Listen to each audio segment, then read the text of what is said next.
नमस्कार दोस्तों, कैसे हैं आप लोग। तालिबान के साथ रिलेटेड जो भी न्यूज़ है उसको कवर करने में काफ़ी मज़ा आता है। एक से एक नए व्यू पॉइंट ये लेके आते हैं। अब एक और नया व्यू पॉइंट लेके आए। इस व्यू पॉइंट को सुन के गुस्सा कम हंसी ज़्यादा आई।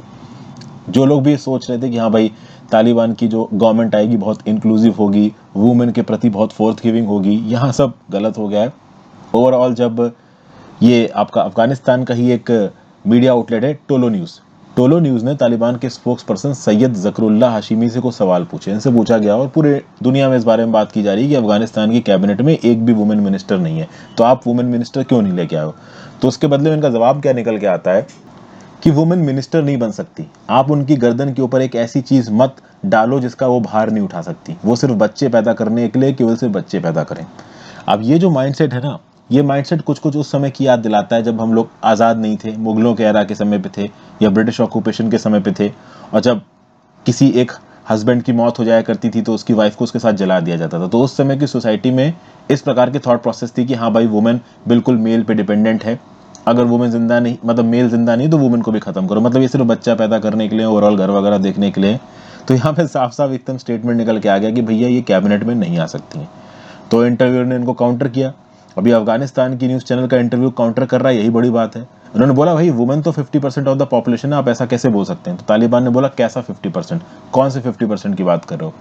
फिर पुराने जो अफगानिस्तान का शासन था, मतलब अभी जो अफगानिस्तान की सरकार थी अशरफ गनी की, उसकी बात करते हैं कि जो यूएस आया था और जो यूएस की मीडिया थी और ये जो यूएस की पपेट गवर्नमेंट थी अशरफ गनी वाली, इनके यहाँ पे जो वुमेन मिनिस्टर्स थी उनका कोई मतलब थोड़ी ना था। वो तो प्रोस्टिट्यूशन के लिए थी। मतलब समझिए, देखिए क्या लिखा हुआ है।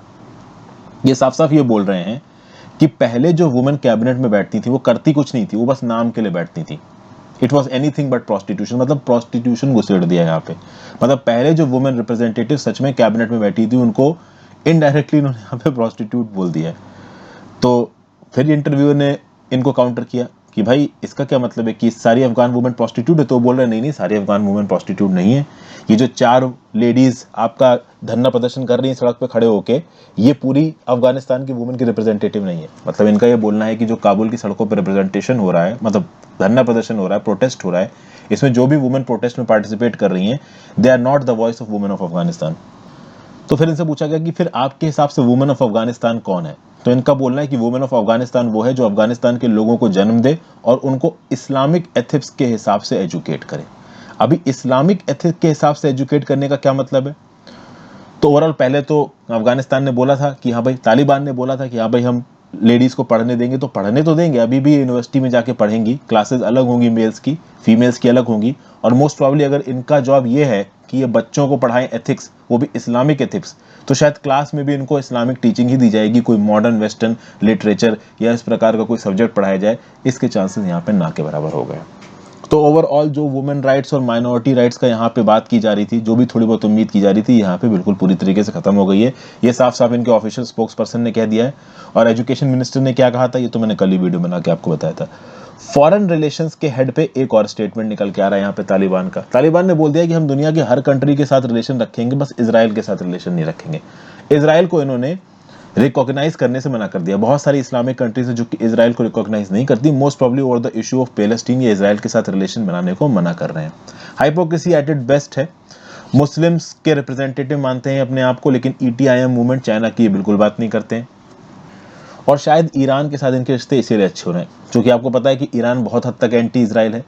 तो ये जो ईरान की शिया पॉपुलेशन है, ये जो तालिबान पाश्तून ग्रुप है जो कि सुन्नी ग्रुप है, इन दोनों की दोस्ती शायद इस बेसिस पे बन रही है कि ये दोनों मिलके काफी हद तक एंटी इसराइल रहने वाले हैं। तो इसराइल के ऊपर अपना फॉरेन पॉलिसी स्टांस बिल्कुल क्लियर कर दिया तालिबान ने। They are not going to recognize Israel as a separate country. और सबसे खास बात यह है कि इंटरनेशनल रिलेशंस के फ्रंट पे तालिबान को अब थोड़ा बहुत सपोर्ट भी मिलने लगा। देखिए, चाइना तो सीधे सीधे सपोर्ट कर ही रहा है, $31 मिलियन की एड देके। पाकिस्तान भी कर ही रहा है, रशिया भी यहाँ पे इंगेज कर रहा है, ईरान भी इंगेज कर रहा है, डोहा भी इंगेज कर रहा है। और अब सऊदी अरेबिया की तरफ से भी कुछ पॉजिटिव स्टेटमेंट्स निकल के आए तालिबान के रिजीम के लिए। सऊदी अरेबिया इनडायरेक्टली कहने की कोशिश कर रहा है कि किसी भी प्रकार का एक्सटर्नल इंटरफेरेंस नहीं होना चाहिए, अफगानिस्तान को अफगानिस्तान के लोग चलाएंगे। अभी अफगानिस्तान के लोगों के ऊपर राज पे अगर तालिबान बैठा हुआ है तो ऑब्वियस सी बात है तालिबान के फेवर में ही यहाँ पे बात कर रहे हैं। और ये कह रहे हैं कि हम एक्सपेक्ट करते हैं कि ये अच्छे तरीके से अपने लोगों के लिए काम करेंगे, एक्सटर्नल इंटरफेरेंस बिल्कुल भी यहाँ पे नहीं होना चाहिए। इसका क्या मतलब है। इसका मतलब इनडायरेक्टली सऊदी अरेबिया यहाँ पे बोल रहा है कि किसी भी प्रकार के सैंक्शंस तालिबान के अगेंस्ट या फिर अफगानिस्तान के अगेंस्ट नहीं लगाने चाहिए। ओवरऑल इनको अपने हिसाब से राज किया जाना किया जाने देना चाहिए, ऐसा यहाँ पे सऊदी अरबिया का बोलना है। तो अभी के लिए सब कुछ तालिबान के फेवर में ज़्यादा दिख रहा है, आगे समझ में आता है कि क्या किया जा सकता है क्या नहीं किया जा सकता। ऑस्ट्रेलिया ने तो बोल दिया है कि भाई हमारी क्रिकेट टीम इनकी क्रिकेट टीम के साथ कोई मैच नहीं खेलेगी, बट क्रिकेट टीम मैच ना खेले इससे फ़र्क क्या पड़ेगा तालिबान वालों को। तो लेट्स सी आगे क्या निकल के आता है। इसमें जो भी अपडेट्स हैं वो छोटी छोटी वीडियोस के थ्रू मैं आपको देता रहूँगा। Thank you for watching friends, have a great day, good bye. अगर आपको वीडियो पसंद आ रही हो तो लाइक कर दीजिएगा, ज़्यादा से ज़्यादा लोगों के साथ इस वीडियो को शेयर करें। चैनल अगर अब तक आपने सब्सक्राइब नहीं किया तो कर लीजिए, इंस्टाग्राम पर फॉलो कर लीजिए, टेलीग्राम ग्रुप ज्वाइन कर लीजिए, और हो सके तो ज्वाइन बटन दबा के हेल्प करिए। हर चीज़ का लिंक नीचे डिस्क्रिप्शन बॉक्स में दे रखा है। Good bye.